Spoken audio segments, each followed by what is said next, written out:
Salut à tous, bienvenue dans cette revue de presse Foot Média.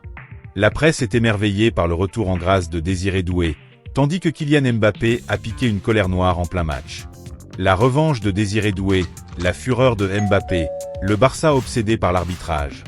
Retrouvez dans votre revue de presse les dernières infos de la presse sportive européenne. Désiré Doué voit double. Le PSG s'est imposé dans la difficulté à Monaco, 3-2, et peut remercier Désiré Doué, qui a changé le cours du match avec un doublé et une influence décisive. Réduit à 10 après l'expulsion de Golovin, les Monégasques ont subi une seconde période à sens unique. Paris prend ainsi une option sérieuse sur la qualification avant le match retour au Parc des Princes. Le Parisien parle d'un « pari à réaction ». Davantage dans la réaction que dans l'action, cette équipe a de grandes capacités pour remonter les scores. Paris a dominé avec 80% de possession, 30 tirs contre 7 et 2 fois plus d'expected goal. Dans ce match, il y a eu une soirée croisée, comme l'écrit l'équipe. Touché musculairement, Ousmane Dembélé est sorti tôt. Son remplaçant, Désiré Doué, a illuminé la rencontre avec un doublé et une implication directe sur l'égalisation.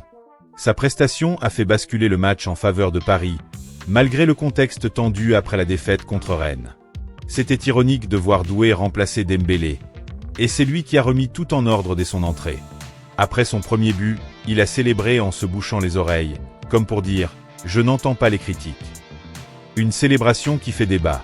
Daniel Riolo a jugé ça inapproprié, comme s'il disait à Dembélé de se taire. A l'inverse, Manu Petit a préféré « Je préfère voir ça », un joueur touché dans son orgueil qui répond sur le terrain. Finalement, Doué a été l'homme de la soirée. Il en tire une grande satisfaction. « J'essaie de jouer comme d'habitude », a-t-il déclaré au micro de Canal+. Ce soir, ça a porté ses fruits. J'ai pu aider l'équipe, c'est mon boulot. Kylian Mbappé a pété les plombs. Le Real Madrid s'est imposé à Benfica, mais la rencontre a été marquée par une vive tension après une altercation impliquant Gianluca Prestiani, accusé d'une insulte raciste présumée envers Vinicius Junior. Aucune sanction immédiate n'a été prise faute de preuves claires. On voit le joueur de Benfica se cacher la bouche avec son maillot, il aurait répété « singe, singe ». Vinicius prévient l'arbitre, déclenche le protocole antiracisme, le match est interrompu quelques minutes avant de reprendre. Mbappé n'a pas lâché Prestiani et lui a répété à plusieurs reprises « Tu es un putain de raciste ». On voit toute sa colère en défense de son coéquipier. Après la rencontre, Mbappé en a remis une couche sur l'Argentin. Ce gamin-là, Prestiani, ne devrait plus jamais être autorisé à jouer en Ligue des Champions. Je ne prétends pas être parfait, mais je ne laisse pas passer ce genre de choses. Ce joueur est jeune, comment peut-on dire de telles choses sur un terrain de football? On verra bien ce qui se passera. Je n'ai rien contre Benfica, ni contre son entraîneur, qui est pour moi l'un des meilleurs, ni contre le club, le meilleur du Portugal et l'un des plus grands de l'histoire. Le Barça ne lâche pas son combat contre l'arbitrage. Le FC Barcelone est déjà qualifié pour les huitièmes de finale de Ligue des Champions, mais il est dans un autre combat, celui contre l'arbitrage. Anti-Barça, titre Mundo Deportivo, qui ne se remet toujours pas de l'injustice après la défaite à Gérone.